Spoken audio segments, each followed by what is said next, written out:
Are we thinking lots of weird artifacts as well, magical items? I mean, So, without going too much into the story, yeah. magic is is definitely an important element of it. There's a selection of magic items, and actually just a small handful of new spells. Um, Partly because uh, the story demanded it, um, but that's not the focus. That's not the focus. That's very good to know. Yeah. Now, I will say there's a couple really amazingly powerful and terrifying magic items in this adventure. I can't. I want to spoil it, but I can't. It's just I can't. It's going to be so fun marketing this. Yeah, yeah. But if the players get their hands on these things, they're gonna have so much fun. Um, yeah, like I'm really looking forward to reading the tales of what happens when characters actually find these things. Why does this make you so happy? Why does it? Because it makes I'm giddy with excitement. This feels like a cinematic event for me for some reason, and I can't quite figure out in my head because it can't just only be that this is like I do love this stuff. I love 30 Days a Night. I like the ritual. I like all the stories that are like this, and then I like to hide after it. Mhm. Um, but there's so much creativity of like you have that open wasteland. Like you had to cut. You must have cut some stuff, right? Uh, we we ended up we didn't leave much behind. Okay. We collapsed one chapter into another, and so a chapter kind of shrank and got condensed. Right. But that was more for structural reasons than anything else. I won't belabor it except to say that it was this weird case where we had a very sandboxy chapter, then a very linear narrative chapter, then another sandboxy chapter, and then linear narrative. We decided to sort of collapse the sandboxy chapters uh, up front and then have the more linear stuff kind of trail behind it, and that required some rejiggering. But we didn't throw much away in this adventure. In fact, this adventure ballooned slightly, partly because we had more art, and partly because we just had more words at the end of it all.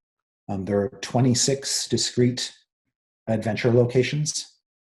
Um, One way to think about it is if you're familiar with the Essentials kit and how it's structured, basically like a loose narrative with all of these discrete Mm. locations that are all individually pretty small and self-contained. There's a This is kind of like the next step beyond that. It takes the lessons of or the framework of the Essentials kit and just sort of runs with it, um, all against the backdrop of this frozen.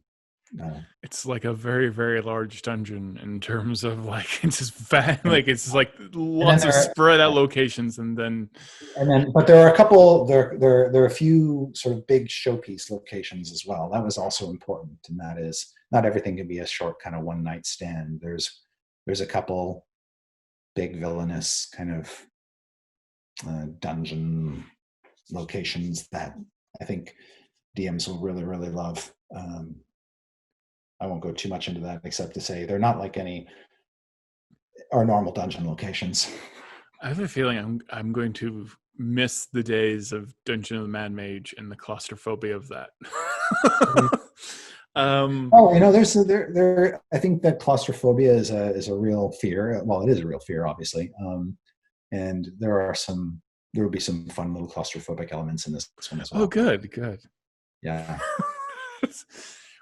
yeah. I There's a place called the Caves of Hunger, which is no. Every time you tell me a name of a location, I'm like, no.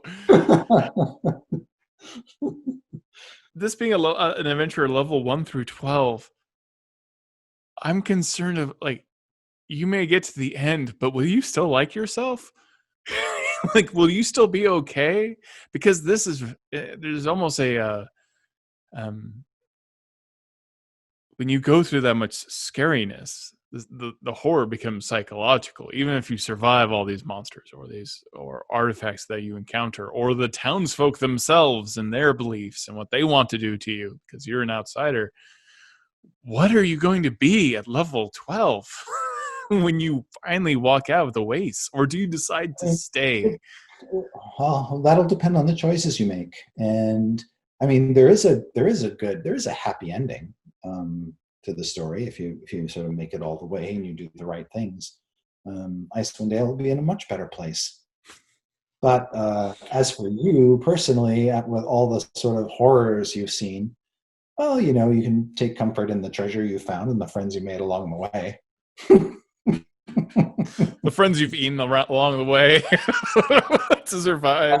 This adventure, more than any other, I think, has some interesting and dramatic conclusions to be had.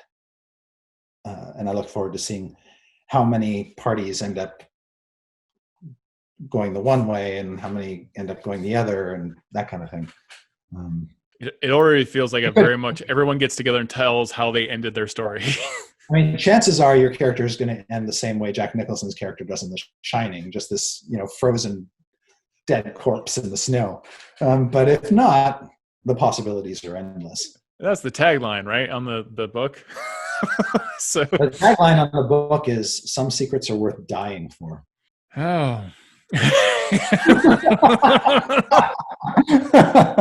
Which had been something that was stuck in my head actually since before the project had begun. Pre-order Icewind Dale, Rime of the Frostmaiden now on D&D Beyond, and get exclusive pre-order rewards, including digital dice.